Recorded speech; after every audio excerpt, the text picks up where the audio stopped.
नमस्कार, श्री महाकाल लोक टीवी में आपका स्वागत है। आपके साथ मैं हूं आरती गहलोत। रुक करते हैं खबरों की ओर। हिमाचल प्रदेश के विधानसभा अध्यक्ष कुलदीप सिंह पठानिया ने मीडिया के सवालों पर कहा कि विधानसभा में 6 नवनिर्वाचित सदस्यों का शपथ ग्रहण समारोह का आयोजन किया गया था, जो अभी संपन्न हुआ है। मैं सभी नवनिर्वाचित सदस्यों को हार्दिक बधाई एवं शुभकामनाएं देता हूँ।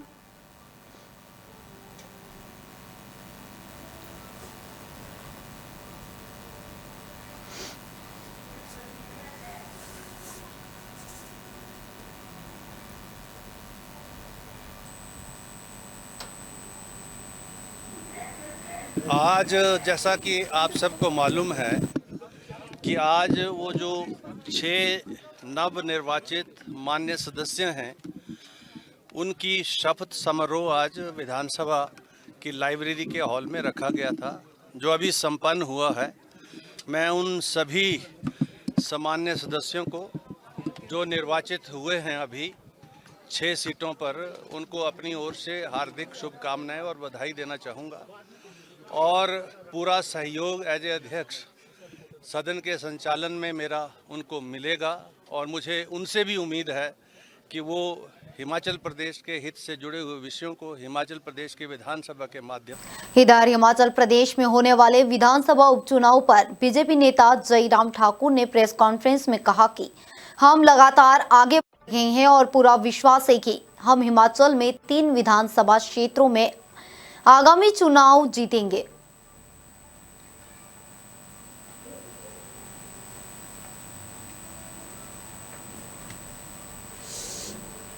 68 में से 61 सीटों पर भारतीय जनता पार्टी ने जीत हासिल की है। लोकसभा की 1 सीट हमने कांग्रेस पार्टी से छीनी है और 6 उपचुनाव में भी हमने 2 सीटें कांग्रेस पार्टी से छीनी है। 6 की 6 कांग्रेस की थी।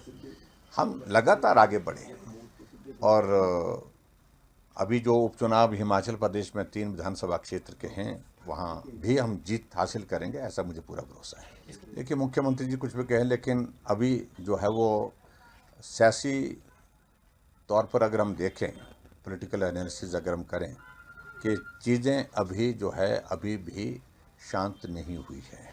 चाहे उनकी पार्टी के अंदर की बात कहें और चाहे वो सरकार की स्थिरता की अगर हम बात करें, अभी भी सरकार की स्थिरता पर प्रश्न चिन्ह हैं। और 6 उपचुनाव के बाद अभी ये 3 उपचुनाव जो होने वाले हैं, इससे भी बहुत बड़ा फ़र्क पड़ेगा आने वाले समय में। मैं इस बात को देखिए, बोलने से नहीं हो पाता है, ये सारी बातें बोलने के लिए बोली जाती हैं, लेकिन उसके बाद सबूत है तो साबित करें। और बहुत सारे विधायकों ने क्रिमिनल डेफेमेशन का केस जो है मुख्यमंत्री के ऊपर कर दिया है और जो आने वाले समय में उनको भुगतना पड़ेगा, क्योंकि उन्होंने जो कहा है, सार्वजनिक रूप से कहा है, उनकी छवि को नुकसान पहुंचाया है। उन सारी चीज़ों का जवाब उनको देना होगा। मैं सिर्फ इतना ही कहना चाह रहा हूँ, ये बातें कहने की हैं, लेकिन आने वाले समय में हिमाचल प्रदेश में जो हम देख रहे हैं, मुख्यमंत्री का पूरा समय कुर्सी बचाने में लगा हुआ है। 6 CPS के मामले को लेकर के भी अभी हाई कोर्ट के जजमेंट जो है रिजर्व्ड है, उसमें जजमेंट कभी भी किसी भी वक्त आ सकती है। ये सारी चीज़ें आने वाले समय में आप मान करके चलिए, संकट सरकार पर अभी भी बना हुआ है। कोर ग्रुप में हम सारी चीज़ों का एनालिसिस करते हैं, पीछे चुनाव हुए हैं उस पर हम चर्चा करेंगे और उसके बाद आगामी जो 3 उपचुनाव है उस पर भी हम बात करेंगे और बात करके उसकी रणनीति बनाएंगे और जीतेंगे। दावत उन्होंने ये कहा कि 6 की 6 वो भी जीतेंगे, 4 ये लोकसभा की ये भी जीतेंगे। चारों की चारों सीटों पर हारे हैं लोकसभा के लिए। 6 में से 2 सीटें और हारे हैं। 68 में से 61 सीटों पर हारे हैं। मुख्यमंत्री अपने विधानसभा क्षेत्र में हारे हैं। तो इन सारी बातों का भी प्रश्न पूछना चाहिए पड़ेगा उनसे। इधर उत्तर प्रदेश की राजधानी लखनऊ में बीजेपी नेता राकेश त्रिपाठी ने मीडिया के सवालों पर कहा कि कोई भी आतंकवादी घटना वास्तव में दुखद है। हम प्रत्येक घटना को एक बड़ी चुनौती के रूप में देखते हैं। कुछ लोग ऐसे मामलों का राजनीतिकरण करके वोट हासिल करने का प्रयास कर रहे हैं। कांग्रेस पार्टी को याद रखना चाहिए कि उनके कार्यकाल के दौरान देश भर में आवासीय क्षेत्रों में लगातार बम विस्फोटकों की खबरें आती थी। किसी भी आतंकी घटना का होना बहुत दुखद है और किसी भी आतंकी घटना को बहुत बड़ी चुनौती के रूप में मानते हैं और ऐसे आतंकवादियों को निस्तानाबूद करने के लिए भारत के सुरक्षा बल तत्परता से कार्य कर रहे हैं। ऐसे मसले पर राजनीतिक बयानबाजी करके ये वोट के लिए गेन करने का जो प्रयास कर रहे हैं, ये बहुत दुर्भाग्यपूर्ण है। कांग्रेस पार्टी याद करे अपने कार्यकाल में, जब पूरे देश के रिहायशी इलाकों में लगातार बम विस्फोट की घटनाएं होती थी और आतंकवादियों के प्रति कैसे उदारता का और नरम रुख अपनाया काम कांग्रेस पार्टी और उनके अलायंस पार्टनर किया करते थे। कांग्रेस पार्टी उसको याद करे। केवल 99 सीट जीत पाए हैं, सैकड़ा पूरा नहीं हो पाया है, फिर भी इतना गुमान हो गया है, इतनी बड़ी बड़ी बातें करने लगे हैं। अरे भाई, प्रियंका वाड्रा जी उत्तर प्रदेश में पहले भी प्रभारी रह चुकी हैं, विधानसभा का चुनाव में लड़की हो लड़ सकती हूं का नारा दे चुकी हैं, लेकिन समाजवादी पार्टी की बैसाखी से केवल 2 सीटें जीत पाई थी। अब बनारस से चुनाव दिल्ली में पानी की समस्या पर दिल्ली बीजेपी अध्यक्ष वीरेंद्र सचदेवा ने कहा कि जैसे ही दिल्ली में पानी पहुंचता है, टैंकर माफिया उसे चुरा लेते हैं और चोरी का यह पूरा काम दिल्ली सरकार की निगरानी में चलता है। हमने फोटो के साथ साक्ष्य दिए थे कि हरियाणा से जब पानी आता है पूरा आता है और दिल्ली में पानी आते ही वाटर टैंकर माफिया पानी की चोरी करता है और वो सारा जो टैंकर माफिया है दिल्ली सरकार के संरक्षण में, जल बोर्ड के भ्रष्ट अधिकारियों के संरक्षण में फल फूल रहा है। तो आज हमने पुलिस कमिश्नर से मांग की है कि हर वो टैंकर माफिया, हर वो भ्रष्ट अधिकारी या हर वो दिल्ली सरकार का जो मंत्री हैं या जो भी इसमें इन्वॉल्व हैं, उनके खिलाफ कार्रवाई की जाए और पानी की चोरी जो कर रहे हैं, दिल्ली की जनता को जो एक एक बूंद के लिए तरसा रहे हैं, ऐसे लोगों के खिलाफ सख्त कार्रवाई की जाए। उसकी शिकायत हमने दिल्ली पुलिस से की।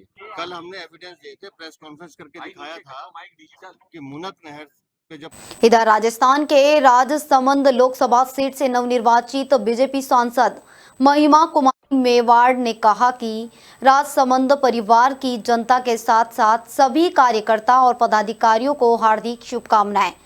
अब सभी लोगों को मिलकर राज्य और क्षेत्र का विकास करना है।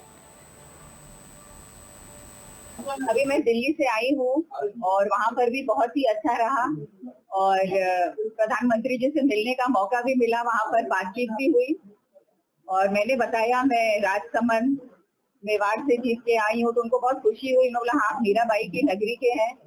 मैंने बोला हाँ मीराबाई और महाराणा प्रताप दोनों। और दूसरी बात मैं काशी की हूँ, तो मैंने बोला मैं काशी से की हूँ, तो उनको और भी खुशी हुई कि आप हमारे यहाँ के हैं, तो बहुत अच्छा लगा। और यहाँ आकर मुझे बहुत अच्छा लगा क्योंकि हम सब बात करते दिल्ली की, जहां जल संकट मामले में सुप्रीम कोर्ट ने टैंकर माफिया पर सवाल उठाए और दिल्ली सरकार से पूछा कि क्या टैंकर माफिया के खिलाफ कोई कदम उठाया गया है या कार्रवाई की गई है। इसी को लेकर शिवसेना सांसद प्रियंका चतुर्वेदी ने कहा, यह दुखद है कि केंद्र सरकार और राज्य सरकार के आपसी राजनीतिक झगड़ों का भुगतान आम जनता को भुगतना पड़ रहा है और इन सब में सुप्रीम कोर्ट को हस्तक्षेप करना पड़ रहा है। देखिए, बहुत दुखद है कि आज केंद्र सरकार और राज्य सरकार के आपसी झगड़ों को लेकर, पॉलिटिकल राइवलरी को लेकर यहाँ की आम जनता सफर कर रही है और सुप्रीम कोर्ट को उसमें इंटरवीन करना पड़ रहा है। क्या केंद्र सरकार सिर्फ एक तमाशा देखने वाली सरकार है? क्या राज्य सरकार को इस समय पे समर्थन नहीं दे सकती है? ये वही दिन याद दिलाता है जैसे कोविड के समय पर त्राही त्राही मची हुई थी ऑक्सीजन सप्लाई को लेकर दिल्ली में। इधर कांग्रेस से निष्कासित नेता आचार्य प्रमोद कृष्णम ने मीडिया के सवालों पर कहा कि राहुल गांधी ये वह प्रियंका गांधी को कांग्रेस का अध्यक्ष बनाए। कांग्रेस की दुर्दशा का हाल देखकर दया आती है। अफसोस होता है कि इतनी पुरानी पार्टी की हालात इतनी बुरी हो गई है। इस बर्बादी के लिए ना मोदी जिम्मेदार है और ना ही बीजेपी। इस बर्बादी के लिए अगर कोई एक व्यक्ति जिम्मेदार है तो वह राहुल गांधी और उसकी टीम है।